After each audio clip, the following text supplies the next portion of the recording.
You're listening to Inner Guidance Channel. Tonight my subject is your future. This is open season for prophesying. Astrologists, numerologists, teacup leaves, monkey bones, using all these to tell the future. Well, we will confine ourselves to the Bible, and tonight you will find it the most practical right down here in the world of Caesar. The Bible does not tell any man that he has a predetermined future in the world of Caesar. Everything here is conditioned. The Bible teaches that you have an ultimate future, which is to awaken as God. That's your real future. That's unconditional, unearned. You don't earn it, it's a gift. It's called in the Bible grace. So everyone is destined to succeed because God is playing the part, playing all the parts. And in the end, he awakens and you are he. On this level, everything is conditioned. Now we turn to the book of Matthew, the 21st chapter, the 22nd verse. Whatever you ask in prayer, you will receive if you have faith. It doesn't say that you ask for things that are good for you. Whatever is all inclusive. Whatever you ask in prayer, you will receive if you have faith. Now prophets, as Blake told the Bishop Rexford, in the modern sense of the word have never existed. Jonah was no prophet in the modern sense, for his prophecy of Nineveh failed. Every honest man is a prophet. We value his opinion, both private and public, in this way. If you go so, the result is so. He shall never say, so and so shall happen, let you do what you will. He will never say that, for he is a seer, not an arbitrary dictator. You go to a medium, and they will tell you, so and so is going to happen to you, allowing you to be anything you want to be in the meanwhile. It's not true, it's a lie. The only way it would come true or could come true is if on departure you believe what you heard. If you believed it and completely convinced yourself of the truth of what he or she said, whether they use tea leaves or coffee grounds or stars or anything else, your future is in your hands.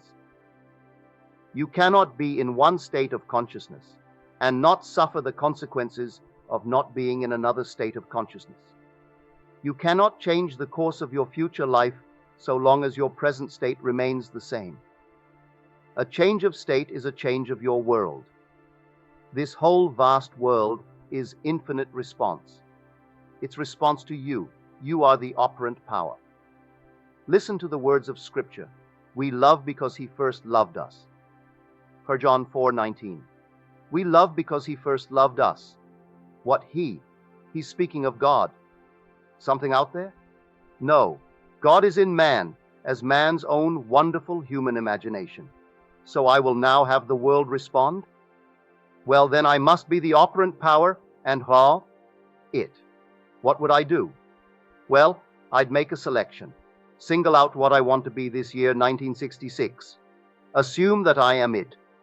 Persuade myself that I am it now, though not a thing in this world suggests that I am it, or could even become it. And to the degree that I am self-persuaded, the world will respond. It has to. The little word because implies causation. Because he first loved us. You dwell upon it. Let me tell you a story. You may go out on a limb and tell it. You need not wait until it happens and hope that they will believe you. You can tell it before it takes place if you have faith. A few weeks ago, I told you the stories of a lady who came here with her husband. He is her minister. She took 11 case histories. 9 had come to pass. She wrote of 11. 2 were prophetic, in the sense they had not yet been realized. You who were here that night will recall the stories. This is one not yet realized. The day was July 27th of last year. She said to her husband Daniel, the minister, I want you to play this record back for me in your mind, not audibly. Sit quietly and listen to my voice, and this is what you're going to hear, Danny. I am so happy that you have sold your song and have your 100,000 a year plus income. You play it over and over until my voice becomes as natural to you in this imaginary state as it is when I'm talking to you now. 1 month later, on the 29th of August. Now, I do not know these people in the theatrical world. I've been out of it for years and years. I do not know the terminology of the musical world. But she said this lady, and she called her by name. She did not confine me to secrecy. The name is Gloria Wood, whoever she is. Never heard of her. She said that she has 9 gold star records, whatever that means. She is a commercial artist and receives as high as $50,000 for one commercial jingle that only goes a half minute. She likes Danny's voice, likes his songs, and said to him after the service that she would like to help him. Then, said she, at the very end of her note to me, this is prophetic. I am sure this will be as real as the 9 that I have told you that are already behind us. On Christmas week, Danny calls up and he tells us, my wife answered the phone. I know that my wife told you of my hope to put my songs over in an album.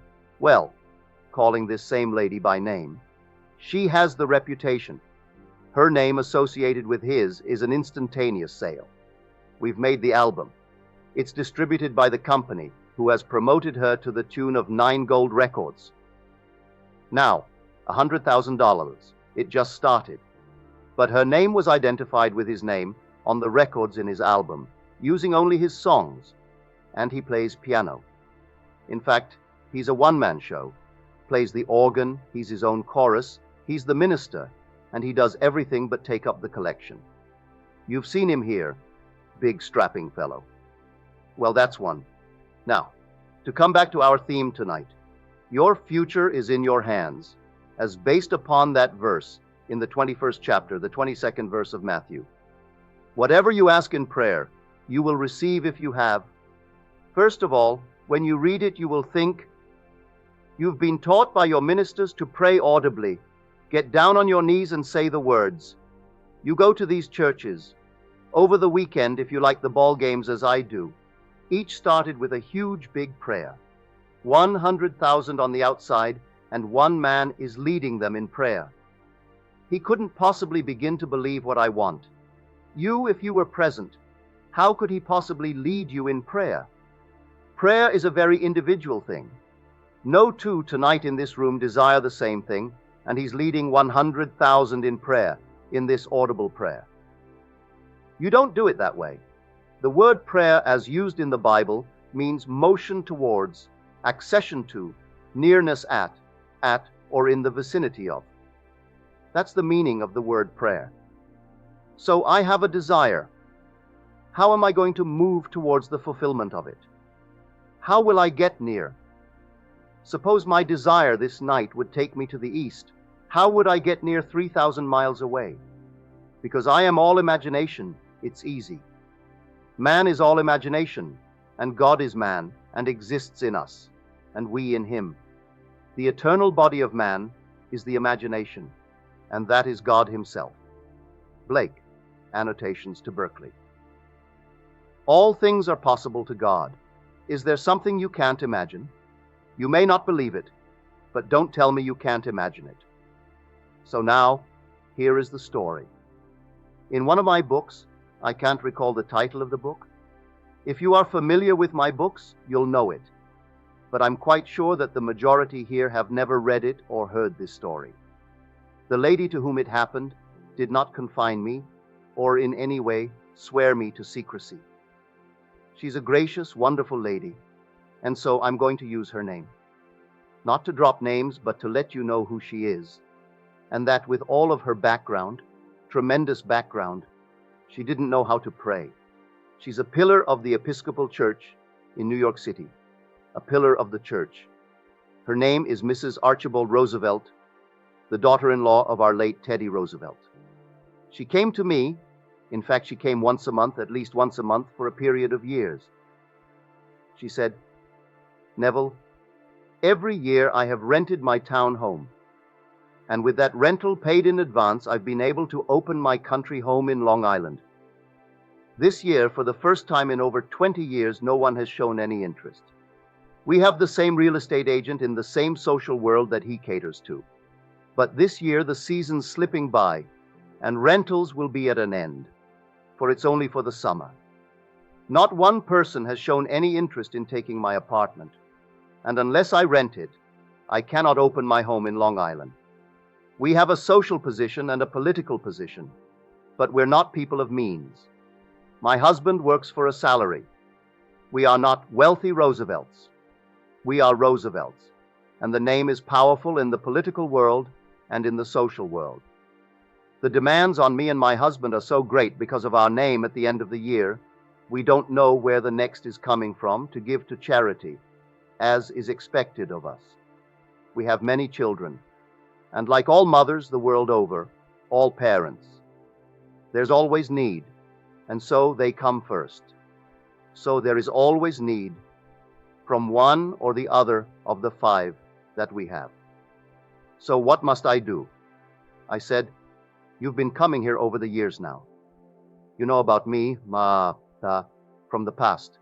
I'll tell it all over again. If you rented your place today, where would you sleep tonight? She said, where I slept last night. I said, where was that? In my New York apartment. I said, no, you rented it. You aren't taking in boarders. You rented the place. Oh, but, she said, in the past, I always had grace. 3, 4, 5 days to get ready, and then they would come in after I moved. I said, no, this is an emergency. They rented it, made your payment in advance, and they want to occupy today. She said, well, under such circumstances, I wouldn't waste the money by going to a hotel. I would go straight to my home in Long Island, even though it's not ready to receive the family. I said, that's where you sleep tonight. Oh, she said, that isn't practical. I said, I am not telling you you are going to sleep there physically. You are going to sleep there in your imagination. Your imagination is the real you, Mrs. Roosevelt. I'm looking at a mask. If I could tear it away, I would see God unmasked. But here I'm looking at a woman who in the world of Caesar is prominent. I'm speaking now to the God in this woman, to your own wonderful human imagination. And in your imagination, you sleep this night in your home in Long Island. To prove that you are there, you must think of this apartment, and you cannot see it under you, around you, and over you. You must see it across the East River in Manhattan, and you must feel the naturalness of your home in Long Island. She said to me, if this works, I'll call you. I said, the only if about it is if you do it. If you do it, you'll call me. But you know, you're one of 9 in the Bible. He said, were there not 10, or you and only one returned to give thanks? And the one that returned was a stranger, a Samaritan. The other 9 got the same results, but they didn't return. You've been coming here over the years, and often I've read of the answer to your request in this group in the newspapers. I never got it from you. But let it not work. You're on the phone to tell me, like all the others. Let it work. He should know anyway. And so I've grown indifferent to the working or not working. I know the law cannot fail. I have taken it from Scripture, and the Word of God is true, everlastingly true, and that sentence is true. So tonight, you sleep in your imagination in your home in Long Island. This was on Thursday. She went to bed early that night, about 9. She said to her husband and family, I do not wish to be disturbed unless there is an emergency. Do not call me for any other reason. At 9 she retired, and to prove she was in the home in Long Island, she thought of her home in Manhattan and saw it across the East River in Manhattan. She got off the bed in her imagination and walked through the door into an adjacent room that could only be entered were she in the home in Long Island.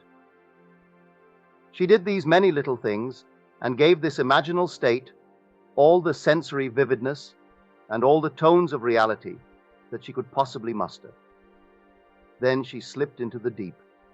In other words, if I were to define faith for you, faith is a simple surrender of self to the Spirit of God. God is your own wonderful I amness, is he not? That's my name forever. So I'm on my bed. I've just done things that would prove to me I am in my home in Long Island. And the reason why I'm here, my place rented, and I'm very happy about the tenant. This was on Thursday. On Friday noon, or thereabout, the phone rang, and the agent called her. "I have someone interested in your apartment. May I bring him?" "Certainly." A man came up. He had all the necessary references, he had all the qualifications, and he offered her a check without any argument in advance for the entire summer months. But one condition he imposed upon her. He wanted immediate occupancy that day, which is now Friday. "If you could get out today, I'll take it, but only on condition you move today." She said, "This has never happened to me before, but if this is your condition, I will get out." She called her husband about what happened, and he said, "It's perfectly all right. Get your things together as quickly as you can. I will take off and I will come and help, and we'll move to the home in Long Island." This was on Friday. On Saturday morning at 9, Mrs. Roosevelt is on the telephone, and she said, "Neville, this is Mrs. Roosevelt." I said, "Yes." She said, "I slept in my home in Long Island last night." She expected me to be thrilled. I said, "I'm not surprised. If you did what I told you to do, you had to sleep there last night." Well, she was a little bit taken aback, because she thought now this is a miracle and I should rejoice. All others are miracles too, but she never called me until I put my foot down and said, "You're just like the other 9 that never come back and say thank you." And so that was the story of motion towards. In what way? In your imagination. Accession to, at or in the vicinity of, at the house, in the house, right in the vicinity of the house. And she did it. To locate herself and make it seem natural, she thought of her home across the river and saw it away in the distance in her imagination, but not under her and not around her and certainly not over her. That story, as I've told you, I could just add all the little places to it to make it all the more beautiful as it actually happened. So I tell you, your future is not in the stars, not in teacup leaves, not in anything outside of your own state of consciousness. Everything is here for the taking. You appropriate it, you live in it, and you conquer it in the world. Listen to these words. By faith he understands that the world was created by the word of God, so that what is seen was made out of things which do not appear. Free. Did anything appear outside of her own imagination? What did she do with visible things? Nothing. If anyone had entered her room in Manhattan that night, they would have seen, if it was a child, their mother. If her husband entered, his wife, seemingly asleep. She was asleep to the world. She had shut out the obvious. As you're told, when you pray, go within and close the door, and your Father who sees in secret will reward you openly. Matter 6:6. What was he seeing in secret? He saw her living in her home in Long Island. He saw her happy because she had rented the New York place. It hadn't burned down. She was happy about it. But who could have looked to that woman and seen any visible things that she used to construct this scene? So here it is. What is seen is made out of things which do not appear. Now, isn't that clear? So where is my future? It's within me. Religion always needs tests. Without it, all religions become distorted into creeds, into some ritual, yes, even into self-centered. So religion does not play when it appeals to personal experience despite the risk involved. And I say that advisedly because many will come here, which will shock you. You think if they heard it on the wing and they were not exposed to it as you are, but many will come here in a meeting like this.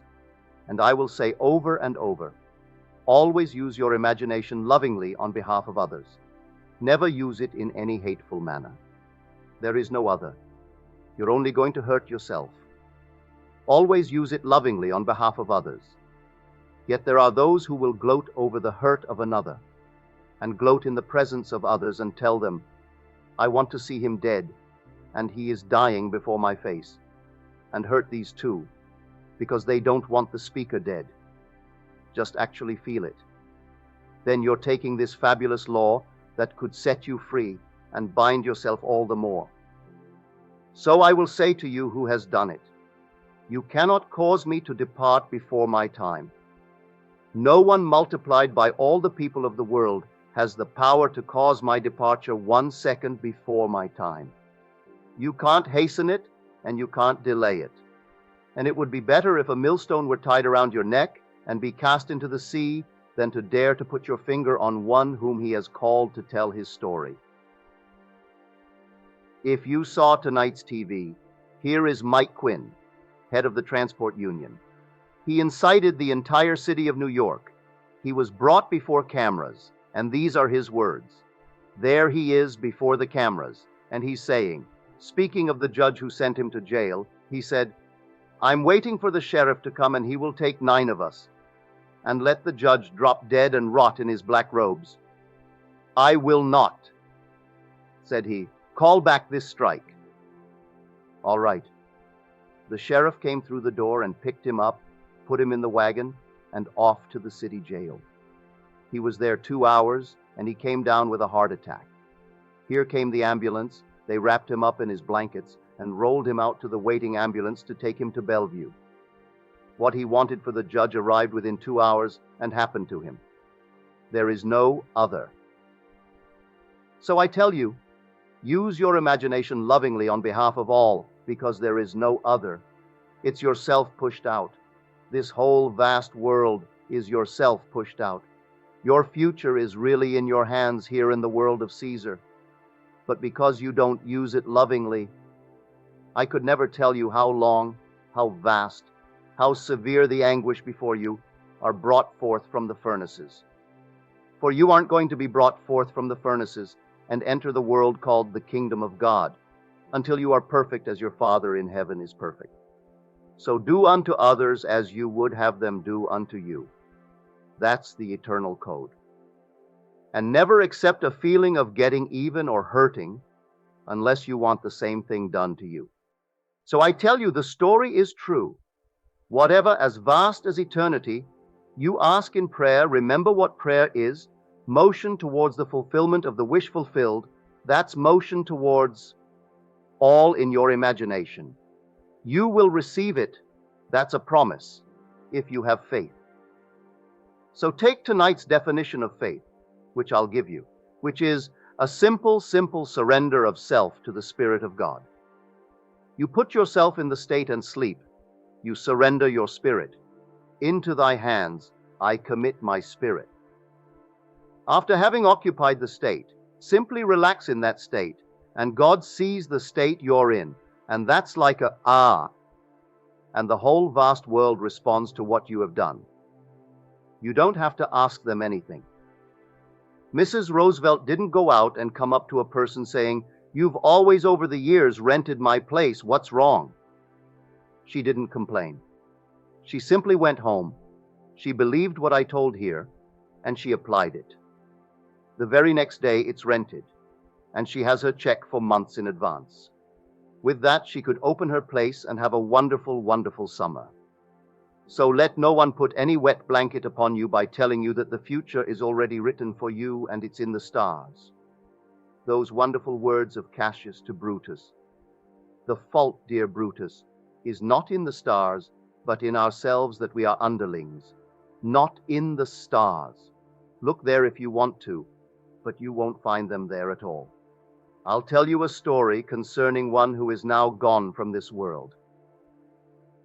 Last fall in New York City, I learned that she had just recently, before my arrival, made her exit. She was a teacher in a high school in Scranton, Pennsylvania. She came to New York City. She was a widow. She had a widow's pension from the railway. She could always travel on the railway without paying anything. But she wanted to live in New York City. She had a nice pension from the school and from the railway. It was adequate, not big. She wanted to do something in the city. Well, my old friend Abdullah, I took her to Abdullah, and she couldn't quite get the feeling of what Abdullah was trying to get over, but she could believe in astrology. Well, I think I know how to erect a chart and regress a chart, and so I taught her. I told her, it isn't there at all, it's all in you. But if it takes you to persuade you of something nice to tell someone, then use it. But eventually you'll take it like a crutch and throw it away. Well, one day I called on her and she was in tears, actual tears. I said, Norma, what's wrong? She said, a man came in here very highly recommended, a good businessman, successful, and I read his chart. I told him that he will send me the $100 he promised me he would. In fact, I'm so convinced that it's true. I said to him, don't wait, give it to me now. He said, no, if it works today, as you tell me, well, then I will send you the money. I said, well, what's wrong with that, Norma? She said, the chart wasn't his chart. I was sitting at the open window, and the wind blew over the ephemerides. They were bound. She had about 100 years of these all bound in one volume, and while sitting at a window, she was distracted, and she came back, not checking, and drew a chart from what she saw there, not knowing the wind had turned over the pages. And she's now drawing a chart of one who wasn't born until 10 years later. But she said, Neville, I drew a chart of a man who was 10 years not yet in this world. And what's wrong with that? Did you convince him? She said, I think I did. For I said in all seriousness, give me the $100 now. If you're going to send it to me after it works, give it to me now. That seemed to convince him all the more, Neville. I said, it's done. Forget it. She still couldn't stop her tears. That night after dinner, I called on her again. I was in her suite of rooms at this Knot Hotel at 72nd and Broadway. It's gone now, of the old Knot chain. When the doorbell rang, it's a messenger from Western Union. It's a $100 check, a Western Union check. And she drew a chart of a man who wasn't born. But she was convinced when she spoke to him, and he didn't see her tears and our conversation didn't hear that. So he went away convinced of the reality of her abracadabra.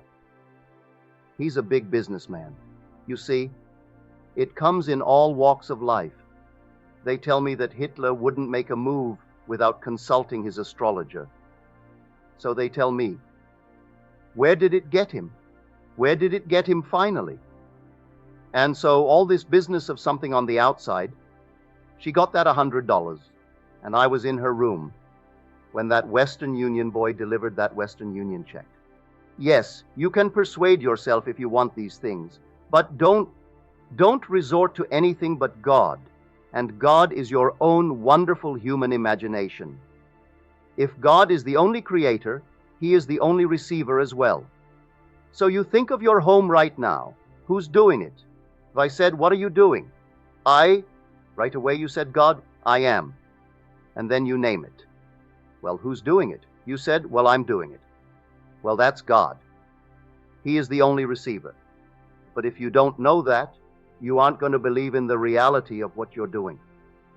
So you imagine something now, that's God doing it, that's God in action. So when this chap, Danny, imagined his wife's voice saying, Danny, I'm so happy that you sold your songs and you have 100,000 plus in income a year. It's only just on the market this past month of December, but at least it's in an album. How many people today who have written songs would give anything to make one record of it? And here a woman comes off the street, comes into his little church here on Wilton Place, I think it's 801 Wilton, and likes the man's voice, likes what he's singing, and rah. So that right after the meeting, she goes up and tells him what she thinks of the songs. Well, that's just what Danny wanted. And he puts on a whole show for her. And then she said, I want to help you. So she, because she has 9 Gold Star records, she wants to associate her name to help his name, and does it. I think it's called My Pastor and I think it is. He called up and told this story to my wife. Well, I tell you Your future is not outside your ability to imagine that you are the one that you want to be. Just imagine that you are now the one that you want to be, and forget all these things round about you. If you are faithful to it, surrendering yourself to the Spirit of God, all things being possible to God, it will come to pass in your world. Everything in your world is conditioned. The only unconditioned is God's ultimate promise to himself, which is man, that in the end he will awaken and he will be Jesus Christ.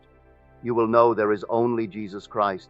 Everyone will know he is Jesus Christ, and yet no loss of identity, although a radical discontinuity of form, for your form will be the glorious risen form of the risen Christ.